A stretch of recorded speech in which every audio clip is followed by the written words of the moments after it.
第一资本已经决定投资 DL 了，他们开出的条件你想都不敢想，就是在正奇的案子当中，我们必须要打败 CEA。你现在知道我的处境了吧？第一资本是魏哲带进来的，也就意味着在 IPO 的过程当中，我不可能成为主角了。但我也不想在 DL 的上市过程当中，沦为一个可有可无的配角。Vincent 我也熟，这样啊，我重新准备一些材料，我去找他。我不是这个意思，我想说的是，我跟崔英俊的事情，得赶快帮我了结了。DL 有 IPO 这件事情很可能成为别人的把柄，如果处理不好的话，我就真可能在这场大戏当中，成为一个反一号，那就成笑话了。你和崔英俊的事儿，能不能尽快处理，关键在于你怎么处理好你和叶东烈的关系。我能告诉你，我特别讨厌别人把我跟叶东烈扯在一起吗？我跟你说过的，我跟他没关系。到目前为止，我 Stella 是清白的。OK， 那我再约他谈一次。研发团队那边的人都很看好你。谢谢丁总，我会努力的。哎，有个事儿我问你啊，你跟 Stella 最近是不是在谈恋爱啊？别慌别慌，网上的照片我都看了，拍的还不错。其实啊，我挺看好你们俩的，真的。我老婆就比我大9岁。一句话，鞋舒不舒服，只有脚知道。反正我觉得我2只脚挺舒服的。你啊，别太在意别人的眼光。哎，她那个老公啊，真不是个东西。要我也跟他离了。好好干啊！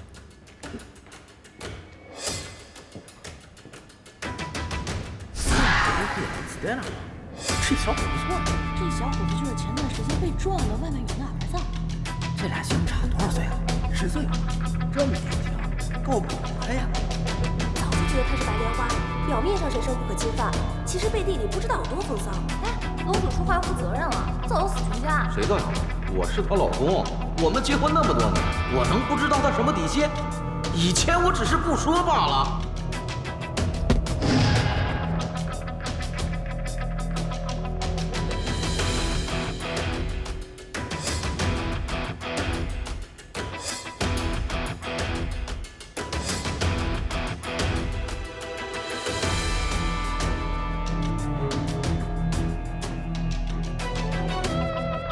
你应该已经看过了吧？当然，发到这个圈子里，你已经是公关界的话题了。所以，我需要你帮我。怎么会闹到这一步啊？何律师不是一直在帮你打官司吗？是在走法律途径，可诉讼需要过程。我也没有想到崔英举会这么无耻，让我这个做了10几年公关的人，轮到给自己公关了，而且还这么的束手无策。狼狈不堪。先别着急。那你希望我做些什么呢？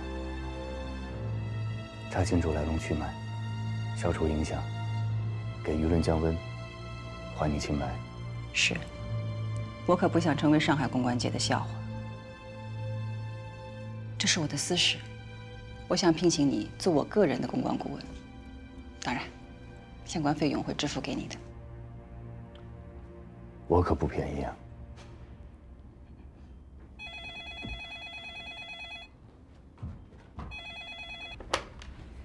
喂 ，Stella，那个大学生叶东烈来了，说死活都要见你。他人现在在前台等着呢，怎么办啊？好，我知道了。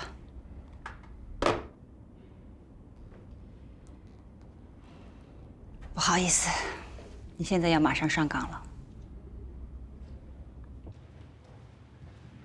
艾米，叶东烈呢？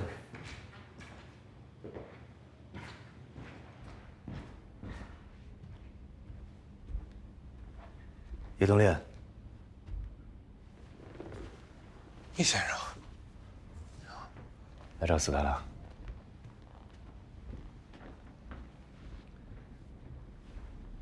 斯黛拉现在真的不方便见你，她委托我跟你聊一聊，咱们得换个地方。走吧。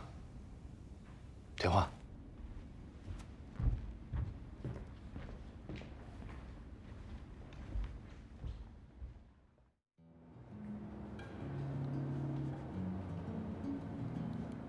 没想到，原来我给 Stella 带来这么多麻烦。其实我来公司，我就是想跟她道个歉。酒吧的照片传遍了整个公关圈，现在人人都认识你，你就这么往我们公司门口一待，你确定你是来跟她道歉，不是来给她找麻烦的？我没想那么多，我知道我不该来，但我忍不住。你想帮斯黛拉吗？想啊。听说你是电脑高手。还行。把电脑拿出来。拿出来。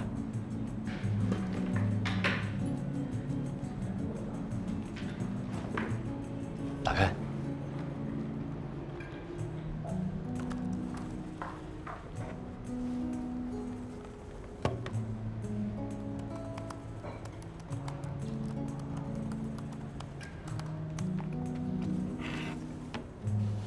帮我查查。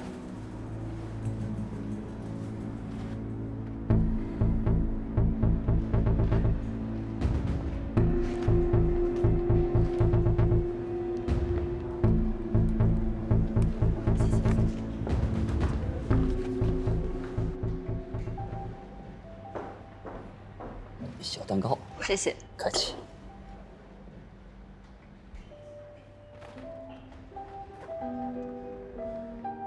开始吧。真的假的呀？我当学生都习惯了，突然我当老师，我紧张。你紧张什么呀？凡事都有第一次，从现在开始，你就是我的老师。不是说好的互相学习吗？我都不知道该从何说起。大林，我是认真的。我老感觉我自己吧，看了很多书，查了很多资料和案例，就非常了解电商行业。上次面试的时候我才知道，这自己狗屁都不是。你不是面试的挺顺利的吗？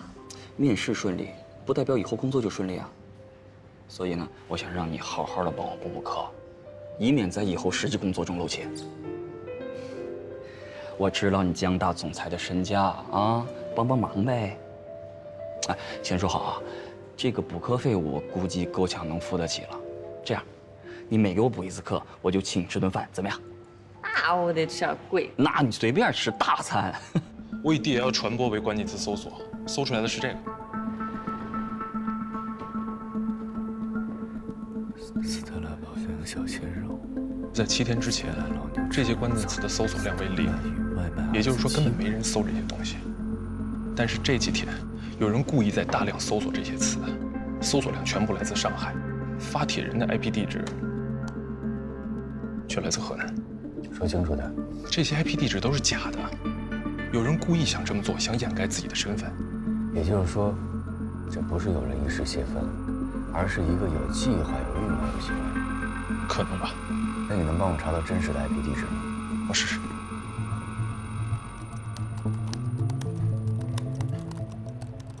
对于这个电商行业，我还真的是认真的研究过。据我们的调查，这个行业现在其实已经接近了饱和的状态，实打实的红海。这个我还没想到啊，我还以为电商行业发展空间挺大的呢。看起来发展空间是很大，但是鱼目混杂呀，扎堆进来的网站太多了。那跟其他的行业一样，竞争这么激烈，那一定会是优胜劣汰，优势资源越来越集中，大电商并吞小电商，大鱼吃小鱼，最后才能达到这个市场的平衡。你看，我查了10个评论留言最多人的 IP 地址，以及手机登录人的设备编号，其中有4个 IP 地址都是同一个地方。黄浦区新开河北路10号外滩3号，有点意思。没你的事儿了，把咖啡喝了，赶紧回学校。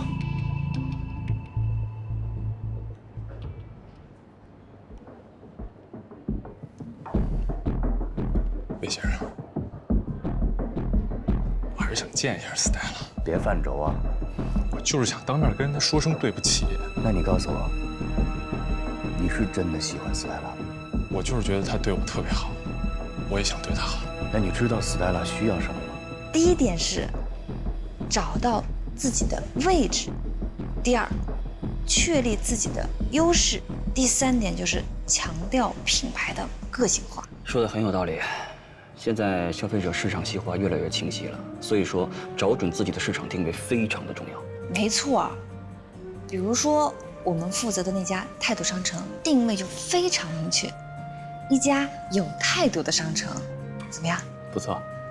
我们给他们设计的理念就是，面对商品、商家以及客户，一定要做到有选择、有要求、有态度。说的真好，继续。我跟斯黛拉确实有很大差距。我很穷，但是我会努力，有朝一日。别说有朝一日，有朝一日是我听过最愚蠢的空头支票。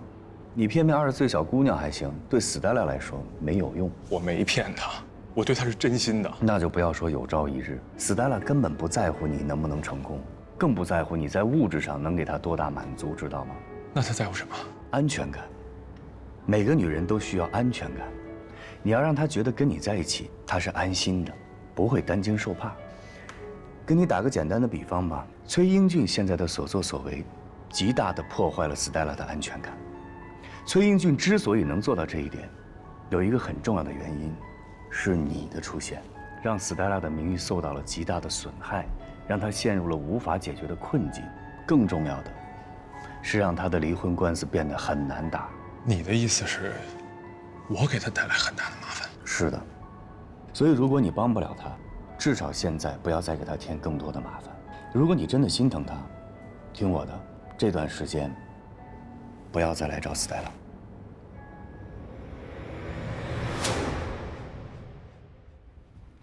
黄浦区新开河北路10号外滩 SOHO， 民事公关不是在那儿办公吗？对，就是民事公关。崔英俊怎么会跟民事公关的人搞在一起？现在看来，情况就是这样。崔英俊很不简单，非常会选公关团队，而且他知道谁是你的老对手。有点意思啊！你要清楚啊，我现在是一个人在跟一个公司打仗，这个费用是不是该给我加点了？那个 IP 地址真的是叶东烈查出来的？是的，他确实是个电脑天才，但是他和别的 IT 男不同的是，他对爱情一往情深。一往情深，我怕的就是一往情深。这孩子倔得很，我真怕他再来公司堵我。放心吧，应该不会了。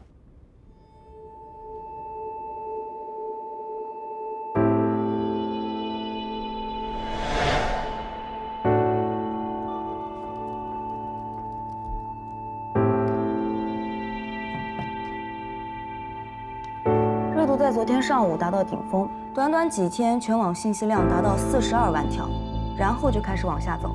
按以往的情况，接下来会一路走低，除非出现新的事件刺激，否则热度会越来越低，并且会在半个月之内完全丧失关注。老大，一旦热度下去，我们就被动了。那就再添把火，让热度回来。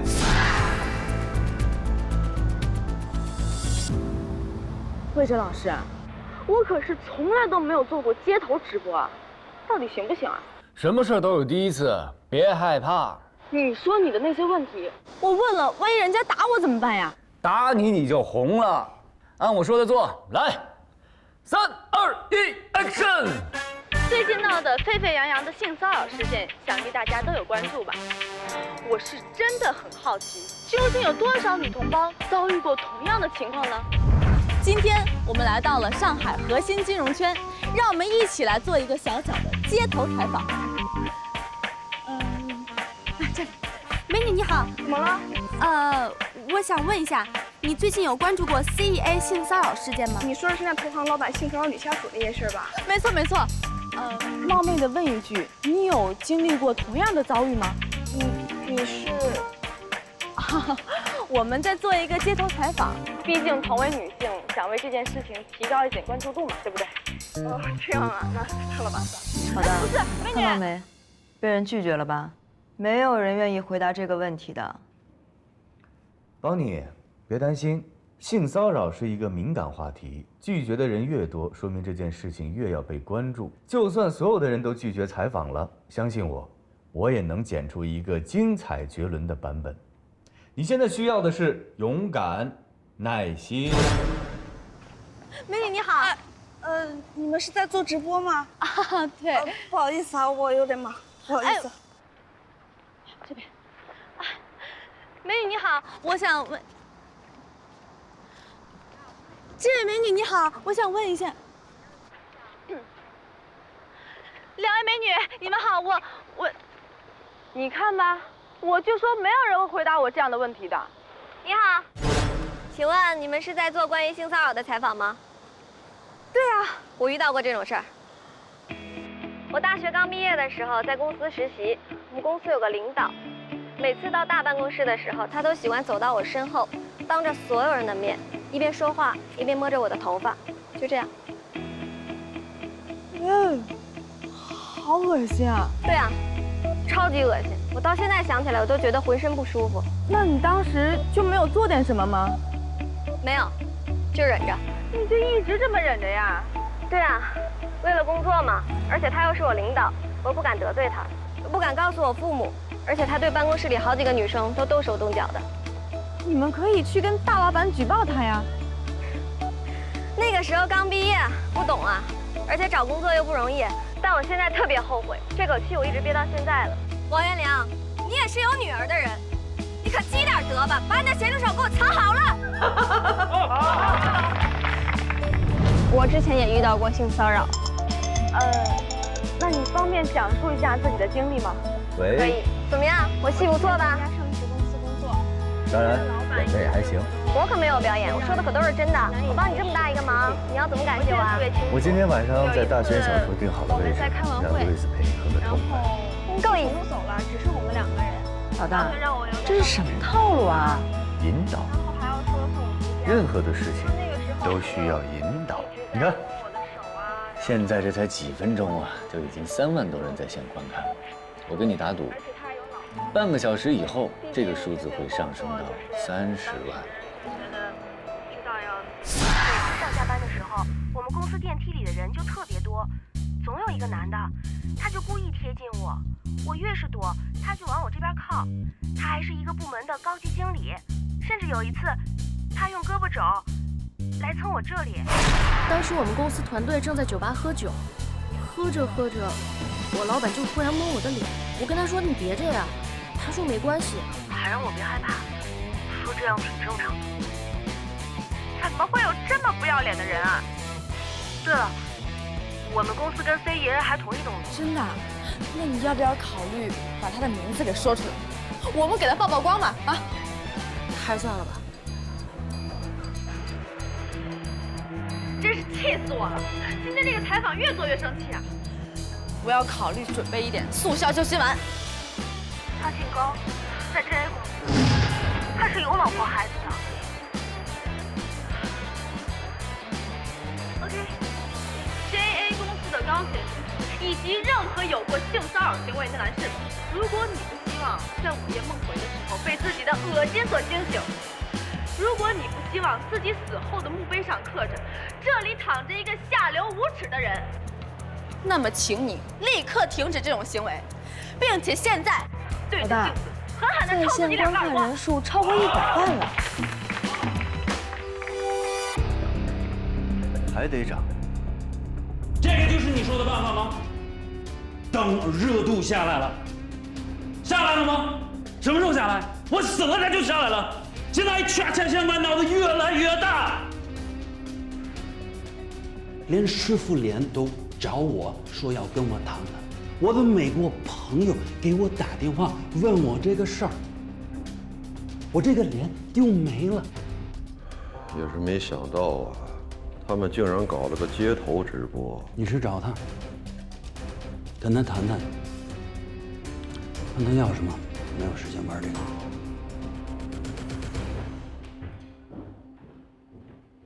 你们去谈吧，有信心吗？放心吧，这2天我们做了很多的工作，现在该是我们牵着他们鼻子走了。啊 ！Oh my god！ 我收到车队了，这是我车队啊！我的天哪，江大林，你猜我这场直播赚了多少钱？多少钱？一共2万多，刚收礼物就收2万多，到我手里就是一半，一半就是1万多。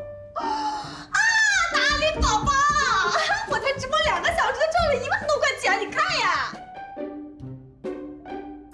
！Oh my god！ 网站给我发私信了，叫我抽空去公司跟我谈签约。我不会是要成为网红了吧？你已经是网红了，亲爱的，你要发大财了。这是我这辈子听到的最动听的话了。还钱，这句没听到。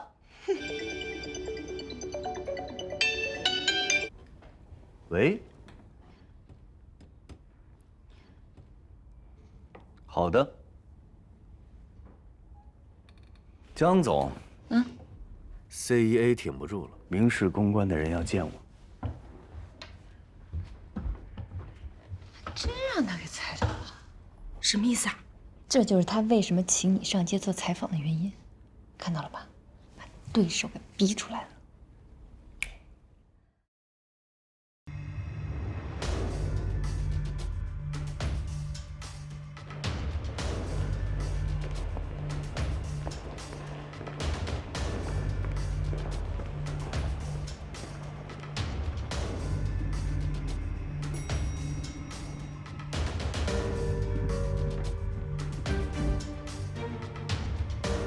哎，你好，好久不见。重操旧业了。两军交战还不斩来使，给我个面子呗。你要是举白旗投降，我倒是欢迎。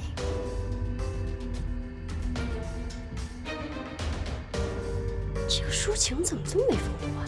这不叫没风度，这叫个性。下午一定把款给人付了啊！书记，老对手来了，看见了吗？沈英杰可以啊，什么时候又找一这么漂亮的美女助理啊？你什么眼神啊？是个女的就觉得美？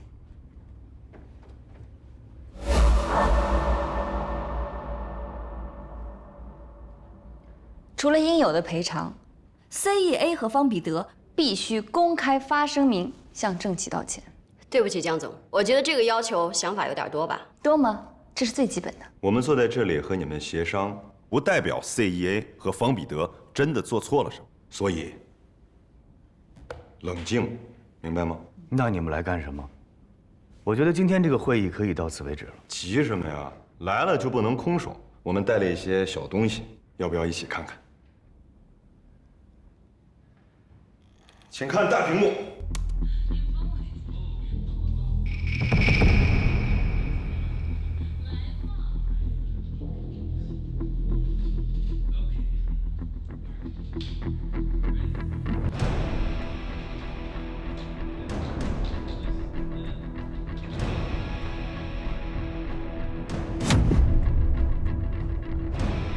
当时我们要见一个客户，我只是帮他一个忙。别着急啊，还有别的。这个刘凯文啊，级别在 CEA 相当于 VP 副总裁。这个戴维的芒在 CEA 相当于是高级经理，是郑琦刚进公司的 Metal， 相当于你的带教导师吧。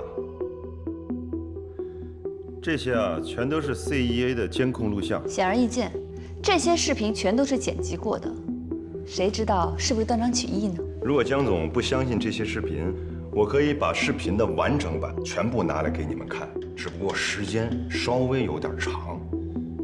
郑小姐，我真的很佩服你，在为公司殚精竭虑的同时啊，私生活也是相当的丰富多彩。那除了方彼得，还有很多的好朋友。这并不说明什么，主动恋爱和被动骚扰是两个概念。但如果是郑小姐先主动勾引，那方彼得的性骚扰也就不存在了吧？请注意你的说话方式。如果你拿不出郑琦主动勾引方彼得的证据，就不要有这样的推断。我们都是女人，我不知道你有没有经历过职场性骚扰，但是你看问题的角度真的令人齿寒。我的搭档啊，就事论事而已。这点更加证明了他非常的专业。至于郑小姐，你仅凭一段音频就掀起了如此的轩然大波，那么这段视频如果让网友看见了，又该作何感想？网友们会觉得 CEA 真是一个令人向往的公司，连现在我都想去了。你很幽默，但不好笑。郑小姐，有句话我发自肺腑的想告诉你，我们这些人啊，都在社会上打拼，非常的不容易。我们都该知道，做什么事之前，都有一条无形的线在那里。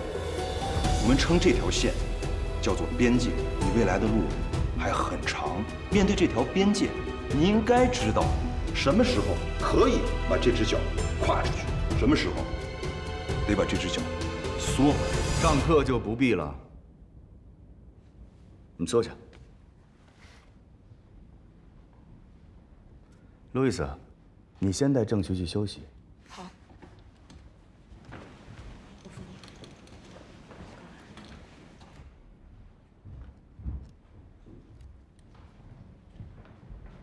不得不说，你很会打心理战，表面上真诚沟通的态度，实际上是赤裸裸的威胁。而且你很快能找到事件的中心，不错，主次分明，简单快捷。但是你不觉得你用这种手段对待一个性骚扰的受害者，很过分吗？首先，他得真是一个受害者。我研究过你的危机公关案例，也知道你所谓的未折法则。面对你的剑走偏锋，我这些只不过是班门弄斧而已。所以你觉得你要赢了？当然，如果不是这样，我就不来了。那今天先这样吧。同意。我期待你们的反击。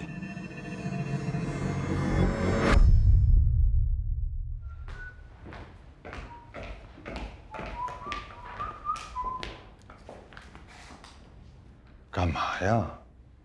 我就是想告诉你，我来不是举白旗投降的，我是敦促他们投降的。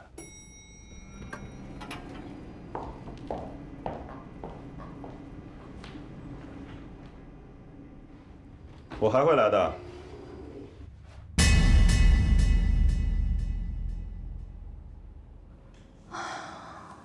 这个沈一杰真的太嚣张了，这个案子比我想象中的复杂多了。来者不善，善者不来。这个视频郑琦看了心里肯定不舒服，你先去安慰一下他吧。好。真的不好意思啊，好像又给你添麻烦了。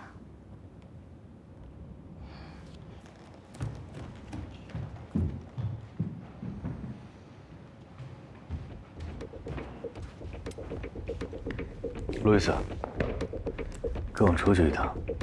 老大，我有预感你要干什么。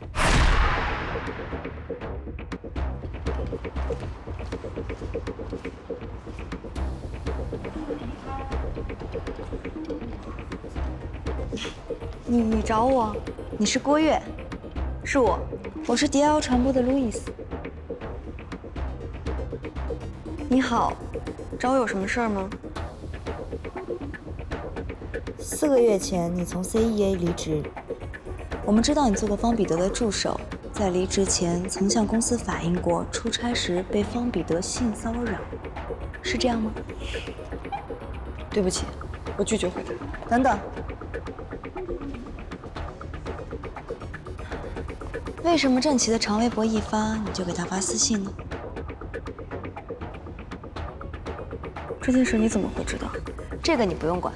现在郑琦已经举报方彼得性骚扰，我们是他聘请的危机公关顾问，当然要了解他以前的情况，所以我们找到了你。你们同样是受害者，难道你不想站出来捍卫自己的权利？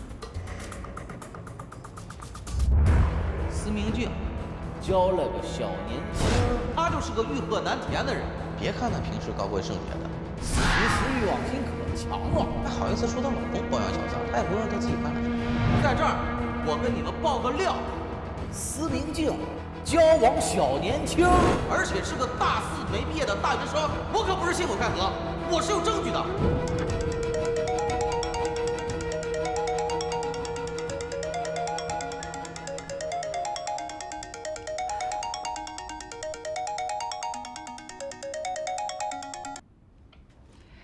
喂，哪位？我是叶东烈啊，你把我号码删了吗？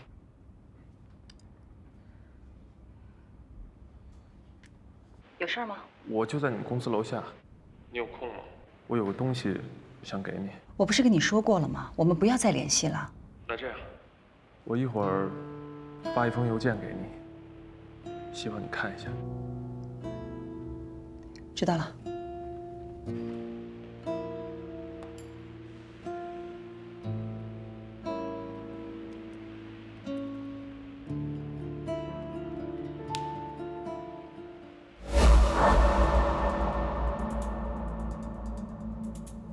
没错，我告诉过郑琪我的事情，他建议我向人力资源总监申诉，可我一无视频，二无录音，没证据，没证人，怎么申诉？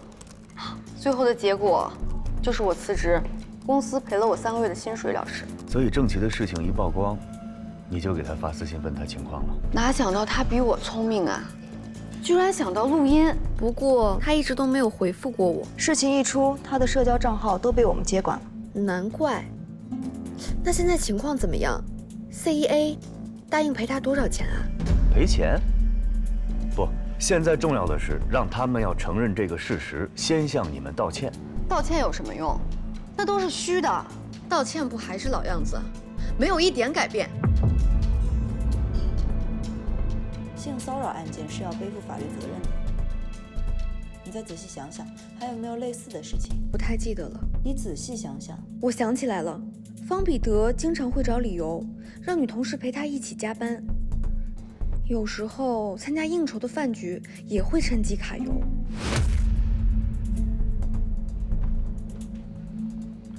那你们为什么不向公安报案呢？我们有想过去报警，但是大家怕丢了工作。我有想过要去法院告他们的，大家也都很支持我。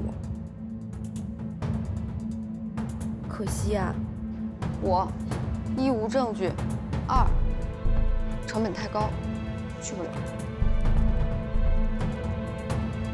是这样啊。郑琪平时在公司里跟男同事关系都怎么样啊？正常吧。跟方彼得呢？也正常啊。他是我走后才调去给方彼得当助手的，有什么问题吗？没问题，谢谢。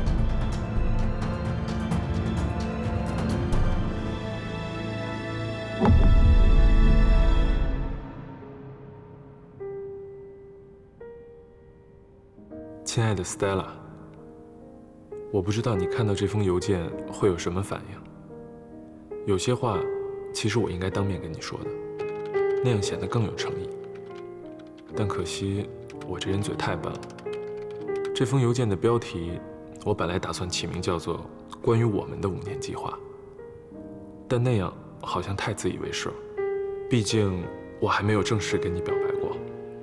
我都仔细想过了，我现在的年薪连奖金，第1年有26万左右，下个月开始正式租房，每个月2000块。另外，我会再接一些编程的兼职，争取到第3年可以支付首付，买一套小房子。怎么了 ，Stella？ 文森特来了，他在会议室等您。我马上过来。不好意思 ，Vincent， 让你久等。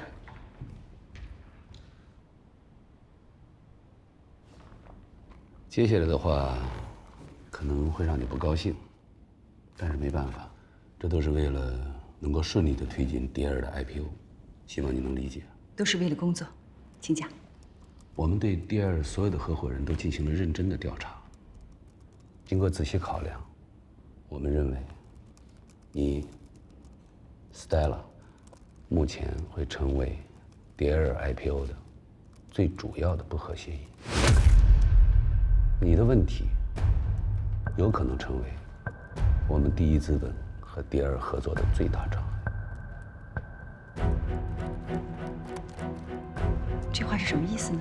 你很清楚，你的个人问题已经成为上海公关圈的热门话题了。真的，我很不理解 ，Stella，上海公关圈知名的女神，会在这个节骨眼上犯这么低级的错误？ Vincent， 不管你听到了什么，那些都是谣言和诽谤，那些都是崔英俊为了在离婚官司当中获得更多的利益而恶意中伤我。你也听我把话说完。这是谣言还是事实，我一点都不关心。我关心的是，这些谣言可能对第二产生的影响。我要保证的是，第一资本对第二投资的万无一失。所以说白了，第一资本和第二能否合作，很大程度上取决于你个人问题的解决速度。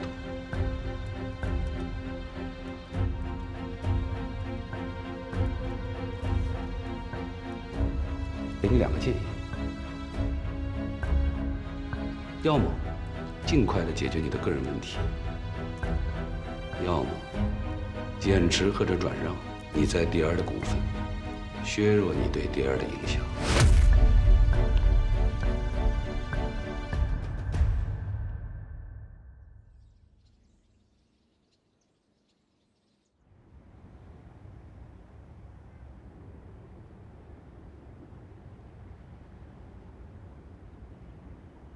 出于职业道德，我得提醒你一下啊，我可是按时间收费的。你来我这做心理咨询，一句话也不说，这都过去10几分钟了，我可不会给你打折啊。我想不通，什么事儿想不通？我的当事人向我隐瞒了一件非常重要的事。到底什么事儿？诉求。他可能隐瞒了他真实的诉求。我一直以为他要的只是尊严、正义，但慢慢我开始怀疑，他只想要钱。从心理学的角度讲，一个人刻意隐瞒一件事情，往往是出于自我保护。他隐瞒真实的诉求，对你这案件影响大吗？对整个案子的结果影响不大，但对我影响很大。我要是从一开始就知道他要的只是钱，我就不会帮他。怎么说呢？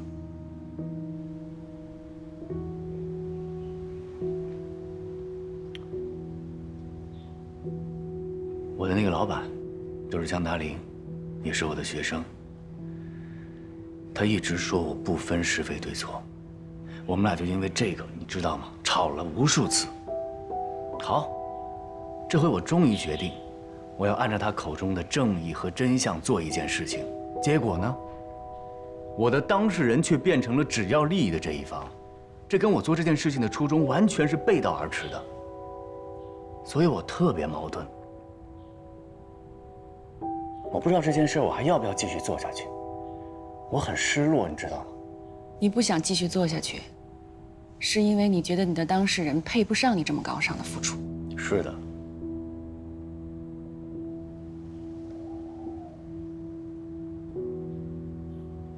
换个角度啊，性骚扰这件事儿是真实存在的吗？当然，我们有证据，而且我相信我们的证据是真的。我的当事人的确遭到了性骚扰，但是后来，他利用了这件事情。我们不说后来，就说现在。你的当事人受到了性骚扰，那他就是受害者。这就好像一个杀人凶手被车给撞了，那他就是这起事故中的受害方，他有权得到赔偿。你不能因为他是杀人凶手，就否定了他在这起交通事故中的受害者地位。同样的，不管你的当事人真正的诉求是什么，他受到了侵害，这是不争的事实。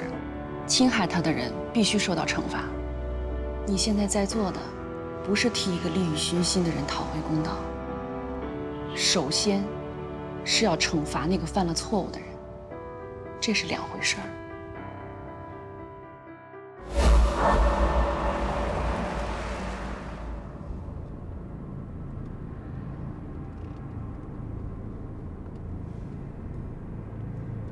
你这个离婚案子啊，确实有点复杂，你别着急，你得给我点时间。我现在最没有的就是时间。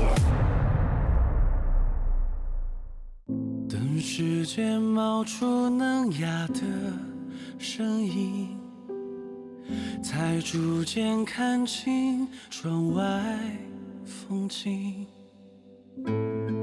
调匀的呼吸，小心翼翼，谁的心事揉成秘密？等回忆缓慢无声的提醒，城市中那一些繁文缛理，浮生犹如在风中旅行，渺小却华丽，生无力表情。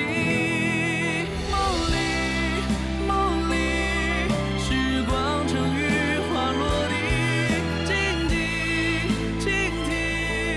文字都是落成影，钟声在叮咛，低声的私语，是谁不经意的留下痕影？只不过风声掠起。